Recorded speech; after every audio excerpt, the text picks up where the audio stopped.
just that Just in and that of itself. alone. One, because the imagination is one of the greatest ever tools. Yes. If there is no imagination, There's no hope. where can we be? And, oh, I just got chills when you said that. Because who has imagined an America further from its reality than our folks? Who has been able to use imagination and creativity to create an America that even still does not exist, No. but that we say can exist, Yeah. and is our only reason for putting up with this? Yeah. So the reality is that why that's only for brave and courageous people is because it requires a certain kind of hope that a coward could never possess. So much audacity. It's too bold. It's too bold to imagine an alternative. That is nowhere in the promise of America, nowhere in its laws, nowhere in its actions, policies, practices towards us could there ever be the thought of true freedom, human dignity, or any of those things. And so it's only imagination that makes it possible. Only imagination. That's so powerful. Imagine in America. Imagining America. And then the other part to that is, can we imagine an America? And what does that look like without, here's the hard part, what does that look like without attack? What does that look like without attack? When we have always known America to attack, what does it look like for Black folk specifically? Without violence. Without, what does that? We have never had an experience in this Without- place yeah. without violence. So what I'm saying is, so now, what does that? What truly can that look like without an attack? So now this brings us to, this is the other hard part, because this is where we have to bring in the F word, the nasty F word, forgiveness. Because they never not been tumultuous. The ugly F word. And what that looks like for liberated people. What really does, not just radical imagination, but a radical kind of freedom and a radical forgiveness. What does that look like? Because we've been so taught by the attacker, the oppressor, what this aspect of forgiveness is, which is, oh, of course, we've attacked your family, we've killed your family intentionally, we've drowned your cities, we've slaughtered your children, we've left your hearts in the street, your blood is on our hands, your breath is still captured in our hands. So in the midst of that, they will still say, and forgive us. Well, And the and only forget. way that that forgetting part, that's the part I have a problem with. I mean, not a problem, but a problem, a personal. And so, I'll tell you what is the only thing that makes forgiveness possible for me. Yeah. Is the clear understanding of the entire arc of human history. Yes. Like, that's the only thing that makes it possible. Because I know that we've oppressed, Yeah. right, as a people. Yeah. Like, when I look back at ancient Kemet, Yeah. Egypt for some of y'all, right? But Kemet, the land of the blacks, as they spoke of themselves. Yeah. Kemet conquered the world before there was even a thought of a Rome, right? So much so they don't even consider it a part of Africa. No, right. Which is hilarious. Right. And when you go to Kemet, then you actually put your own eyes, right, on the glyphs and put your own eyes on the precision with which the ancestors you know, and the imagination. the imagination, right? Well, and it requires an imagination on our part, because if you were to believe what you see and what you hear, you would not think that you have anything to do with ancient Kemet. Yeah. You would not know that it was a place. Yeah. You would only know of Egypt. Yeah. But when you go, and when you put your hands and your eyes on all of the blackness there, right? And you understand, when you read Jacques, Yeah. when you read Jacques and you understand that ancient Kemet 80,000, 100,000 years ago was getting tributaries, right? So what had they have had to done to a people 5,000 miles away that they sent shit to them every year just not for them not to come back? Yeah. You know what I'm saying? Yeah. Like, look, our old benevolent ones of Kemet. Oh, but never. Take this money, take this hay, Yeah. take these, and don't bring yourself back on over here, right?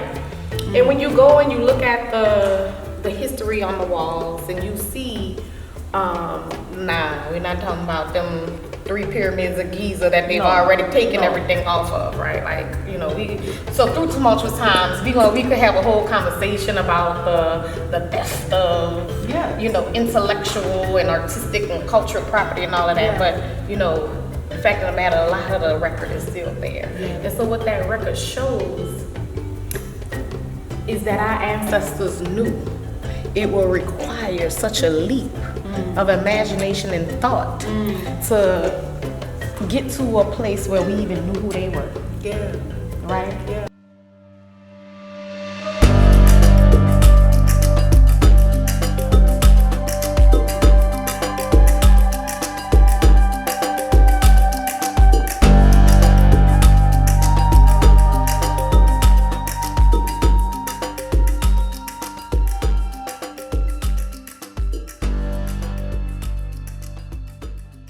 But so look, Sunni, as you know, when I was thinking about this and everything, and what we gonna talk about is like a vast world and all of that, and through tumultuous times, I kind of wanted to bring it back, you know, to a personal level. To us. We've known each other for a long time.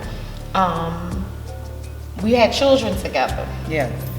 Often. Yeah. You left me this last time, but I'm not coming back with y'all. I'm not coming back with y'all. Now I'll find you somebody. If you want to get pregnant again, you should think about it, right? You know, but like we've seen tumultuous times with one another, and I just have to say, to be honest, like to be truly, totally honest, I've been through worse things than this pandemic, I feel like, and I feel like it's almost blasphemous to say. Yeah. You know what I mean? Like, because of the toll, the global toll and all of that stuff. Yeah. But like, these things are not new to us. No.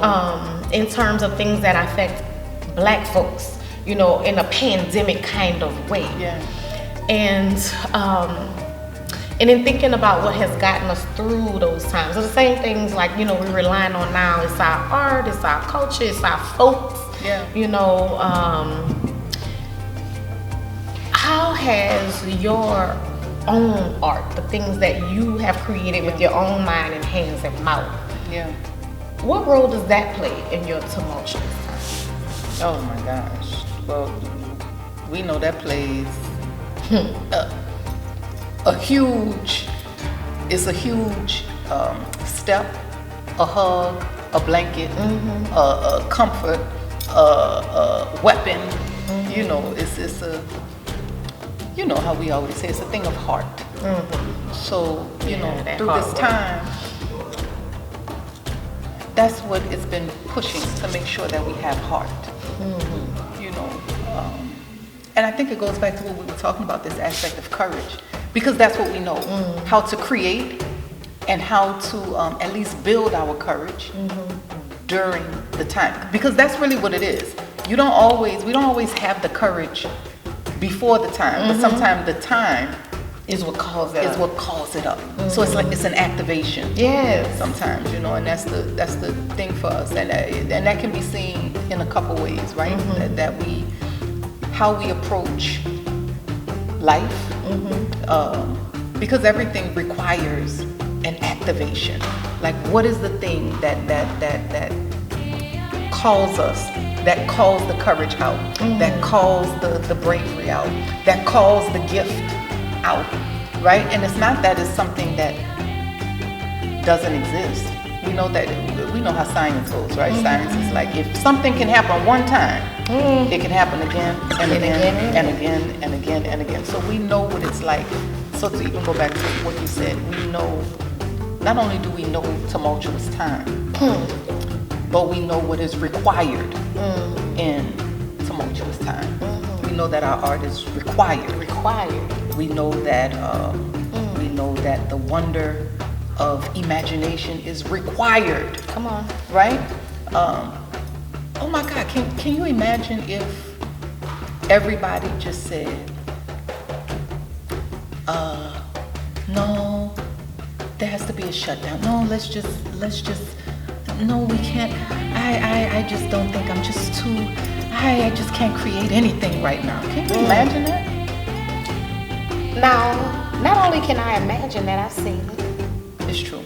Right? It's true. I've seen it, and I understand the need. Yeah, we understand the need. We understand the need for shutdown. But I also understand the need of those who say, this is the time. Of those That's my time. Yeah. You know, this is when I need to activate. This is when people need to hear my voice. This is when people need to hear my song. And this is when I need to hear my own song. Yes. And my own voice. That's the thing most importantly about this time in general, right? This 2020 time is when, you hear people say 2020, perfect vision. You know what I learned? We talked about that the whole 2019, perfect vision. But here's the reality. You know what I learned today? Ooh, Lord. At the doctor's office with Bean. And this was my first time hearing this. The doctor said, you have 2020 vision. Told this to Bean. Now Bean wears, glasses and got a good thick kind of prescription. I said, explain that to me, 2020 vision. He said 2020 vision with a prescription. Yes. So I said, this is something. Yeah. Because it's the prescription that even in the midst of these numbers being off and not being this, what it is with this prescription is that you have 2020 vision, right? So I was like, this is my first time hearing something like this. But isn't this what it's like just in the world? So now when you say that, what it brings to mind for me, I am what they call myopic. Yeah. And I didn't know that about myself until I was in college, number one. Number two, even to this day, I rarely wear my glasses or contacts because I'm always losing them. And what I've learned is that, like, the way I see is the way I see. Yeah. You know what I'm saying? Yeah. And actually, like when I first put on glasses, it was like an amazing experience. I'm like 21 years old. And it was like, oh, you could see the leaves on trees from right there. Yeah. And so I had adapted to seeing the way that I see and interpreting the world the way that it, was revealed to me through my eyes. Yes. And so maybe that is what the imagination does. That's that exactly is what poetry does. Yes. It takes, like that, what myopia, have you said? Yeah. And what's the far side of that? What's the one where you can't see close? I think that I can't see far away. Bean is nearsighted. He's nearsighted, yeah. So I don't know whatever that is. To close that gap. Far, near, all of that, and in between.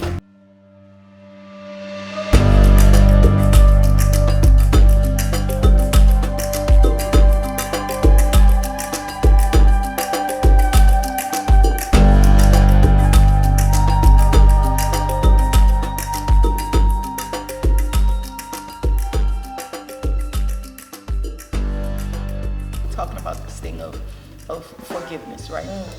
And that's the thing with this. Like, we can't look at, even back to sight, we can't look at these words and these kinds of definition through eyes of an oppressor.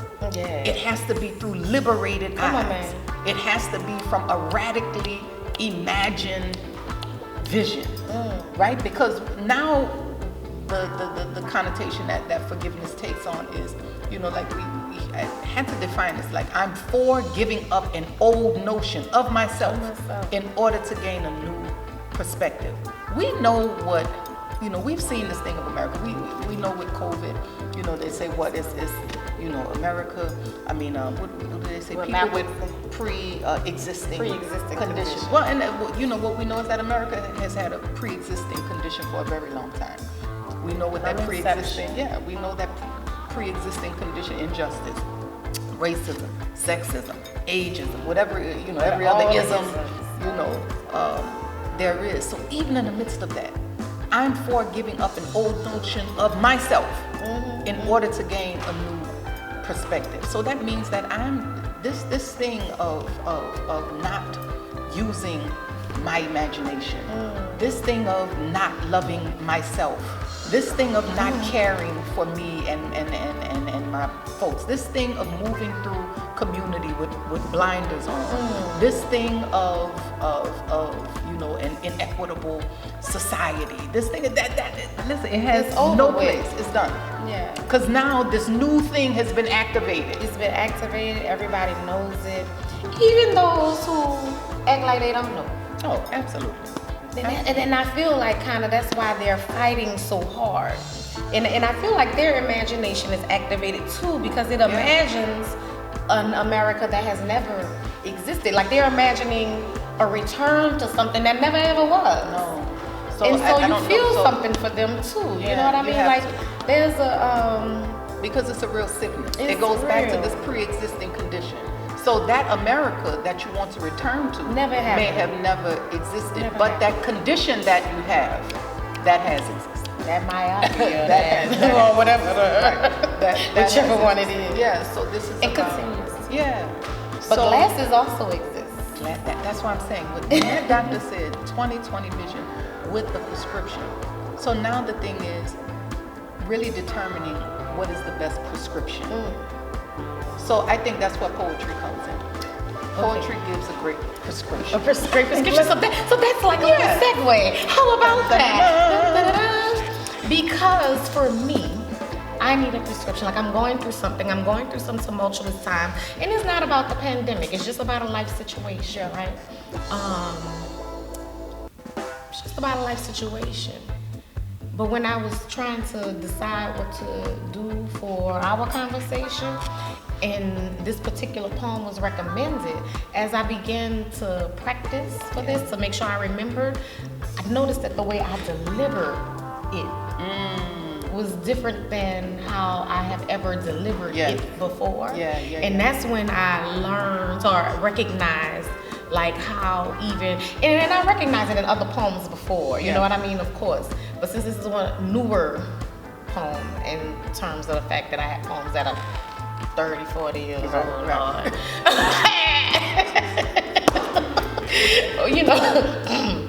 If this is a newer poem, I noticed that, when I began to recite it, it was different. And it was different in the way that it, before it was for others, it was in response to, something that was requested of me. And now I'm at a point in my life when it's for me. Yeah, that's good. That's good. And so I'm gonna do my poem before you, because I don't be trying to follow you with no poems. I am not playing like that. So I'm gonna go ahead and take this segue and present chasms. Okay. There are some chasms so deep and so wide, it's hard to imagine how we'd make it safely to the other side. The space between who we are and who we want to be. The gaps that separate our high ideals from our base realities. The distance between what we say and what we really mean. The raging river flowing between what actually happened and our convenience memories, child. The lies we tell ourselves are lakes, overflowing their banks, flooding our speech with waters caustic and rank. And the only bridge is the truth passing through me and you as we look one another in the eye. But so often that look is filled with our hesitations, and we can't help but glance to the side. See, I long ago let go of the language with which we describe our softer parts. We learned early that those with softer hearts suffer, so we allow lean emotion to reign, never noticing only strain has been the fruit of our restraint. We haven't escaped pain, and our battle scars are far from faint, yet and still, despite our desire and our willingness to heal, we often find ourselves fighting hard in the paint, holding on to false images of everything we ain't. So while our dreams coincide, our fears collide, and we want to know one another, but think that we can't. The distance between empathy and equity are as unfathomable as the fissures lining our collective integrity. And we spend internal eternities trying to twist that into virtue. Perhaps you have met one or two of the virtuous on your path. They're only very few. And I know that I have from time to time mistaken pretenders for real, yet still make room for the possibility that it's I who's been pretending. Please bear with me, y'all. I'm still mending, but I'm no longer bending to the will of my injuries, nor my injurer. See, I much prefer to stretch my arms like Newt until I come to stop. I'd rather stretch my tongue with truth, our bridge to cross when we look one another in the eye. Oh, but the tongue like the heart gets tight. I'm gonna say that one more time. The tongue, like the heart, gets tired. The weak make it hard for the strong to stay inspired, like the lost prevent the found from escaping the mire, and the degraded stop the enlightened from taking us higher. But no matter what we hear from the mouths of these liars, we are one people with one destiny.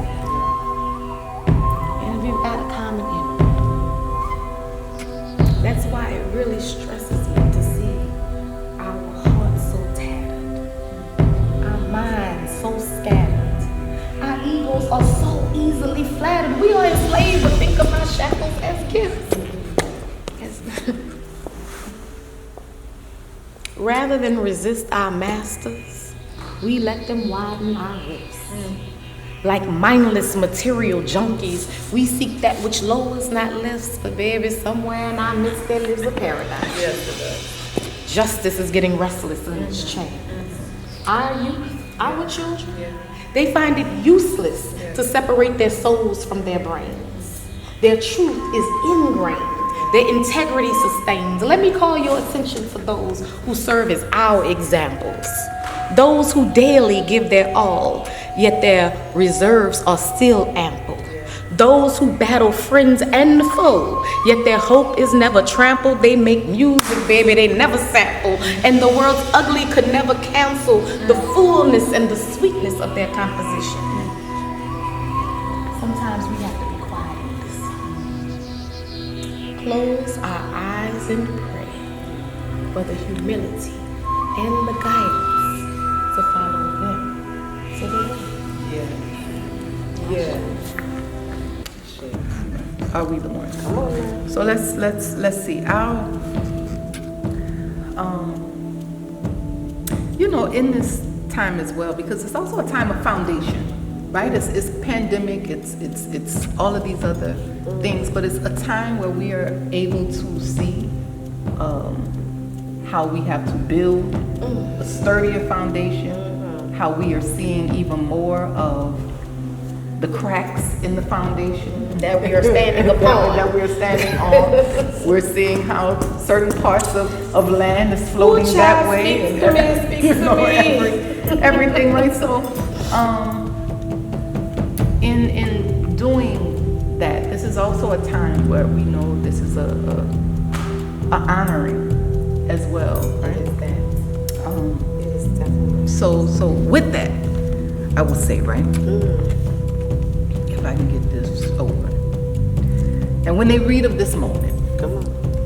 they will see how we endured, and they will wonder how we made it. How we could live through such a time and still smile and create and celebrate, even though walls of panic and loss continue to build up around us. They will shake their heads in astonishment. They will question how we survive without hugs and second lines and community gatherings. Or they will drum up every conspiracy theory, and most of them will be correct. They will feel the anger of the era, the frustration of the season. They will pick apart the science and discover to their surprise, well, there was so much more hidden. This virus was a disguise. They will tremble at the revelation, and tears will come to their eyes, for they will see the essence of being in the living and those who died. When they read, they will see how this time provided a shift in foundation and frequency, how it challenged outdated systems and let go of antiquated beliefs, how we were forced to grow our courage and practice care in the midst of grief. Or when they research about these days, Let it go. from the uprisings to the downfalls, they will unravel the knots and connect the dots. And they too will heed the call with dignity and integrity, ancestral wisdom and pride, where creativity and imagination move head and heart to alignment. And they will know, because they will feel the power and presence of devotion and will, of culture, of spirit, of justice, of light, of oneness, of harmony, of divinity and insight. Or when they read of this moment, they will see how we endured, and they will still question how we made it. And we will say, well, how could we not?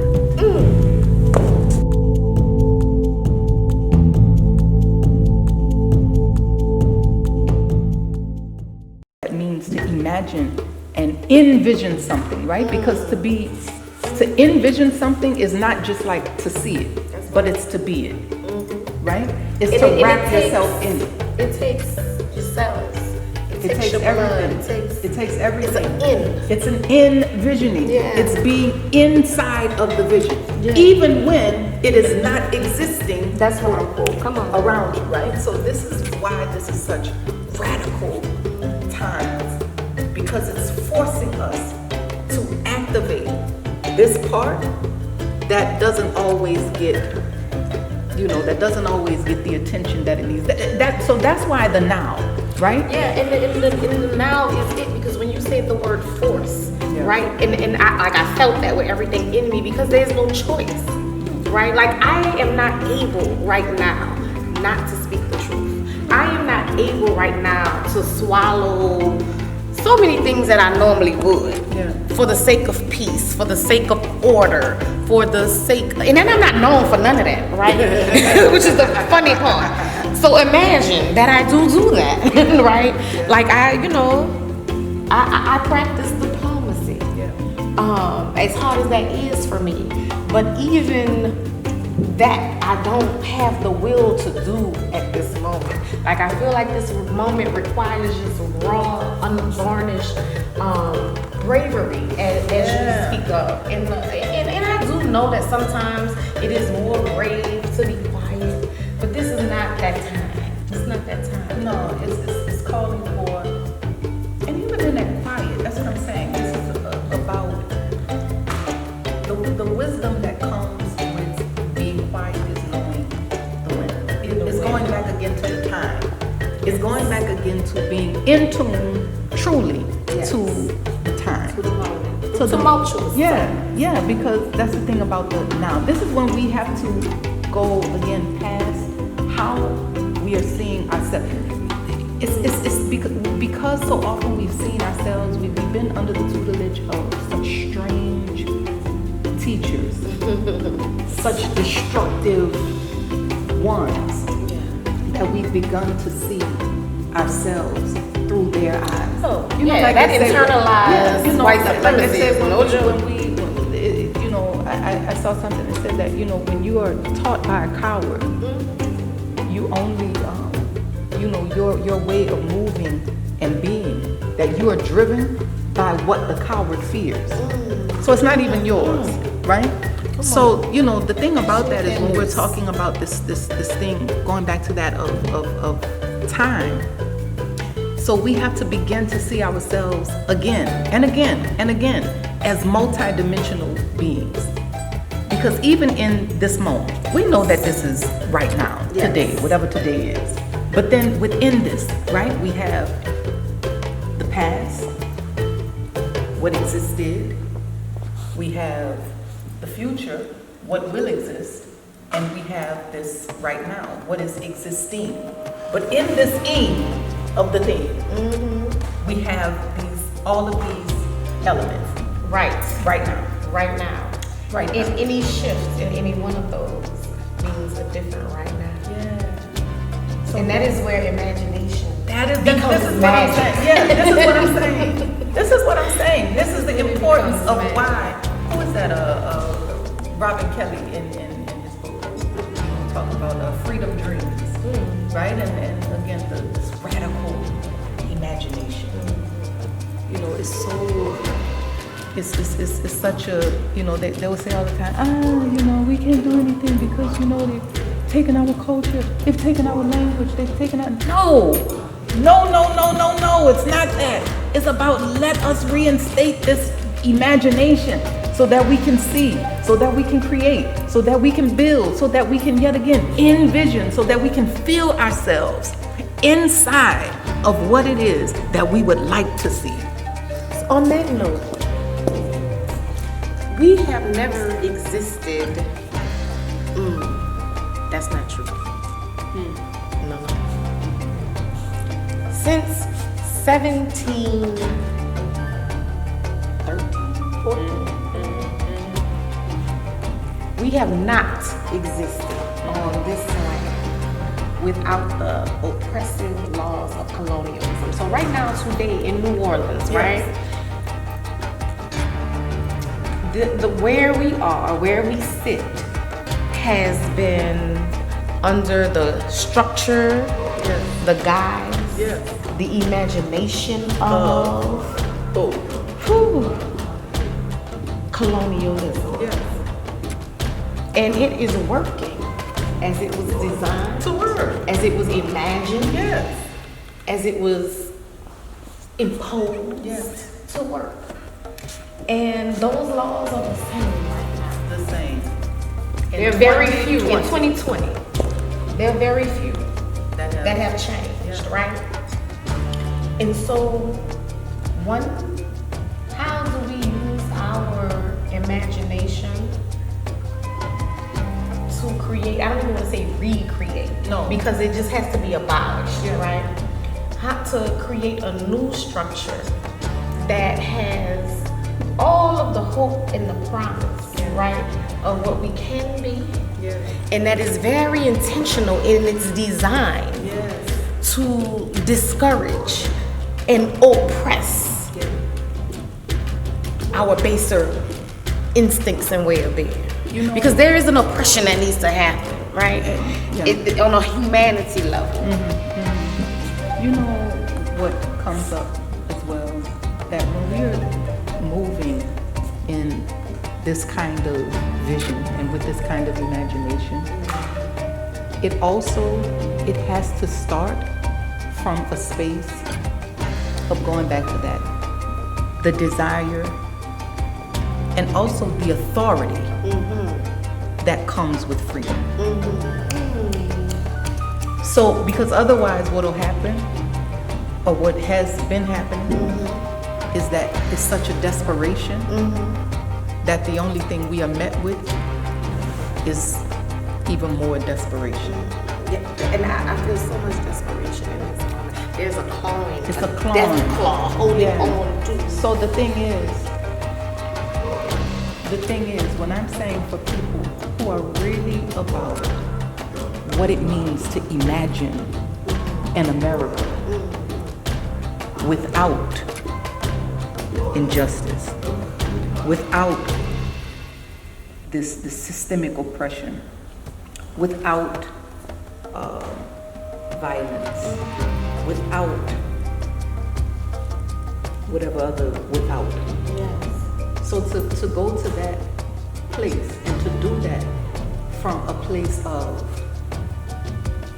surety, even in the midst of. This is why it takes bravery. This is why it takes courage. This is why this is not for a coward, because a coward can't see past. I keep going to that word. A coward cannot see past the thing that is happening. So when we're talking about true liberation and freedom and the beauty and wonder and vastness and expansion of imagination, this calls you to go beyond. So it means that you have to, again, now go to this other dimension. So now we're to a point, right, where it's like, oh, we are out of this world. Yeah. Listen, we are out of this world. Ready. Yeah. We have to be out of this world. This is why we're talking about the multidimensionality of who we are. That we cannot just see this thing. That we have to see behind, we have to see before, we have to have eyes here. But most importantly here. Most importantly, you know what I'm saying? Look really on move on how we are feeling. And I'm saying that in the capital F of the word. That's the other F word, feeling. And we were talking about forgiveness. But now here's the other F word, this thing of feeling. Can we really feel this vision wrap itself around us? To imagine an America, the America that I know can exist when minds like these come together. And that we all deserve. We deserve something so good. We deserve something so full. We deserve something so expanding. So the point of that still goes to, we have to be able to truly see and feel that we are that deserving. So this means that we have to decolonize every part of our minds, decolonize our tongue, so that we do not, so that we don't continue, to have the taste. Yes. Because only then can we decolonize our language. Imagine America. Imagine America. Every day, every month, take the time deliberately to imagine America.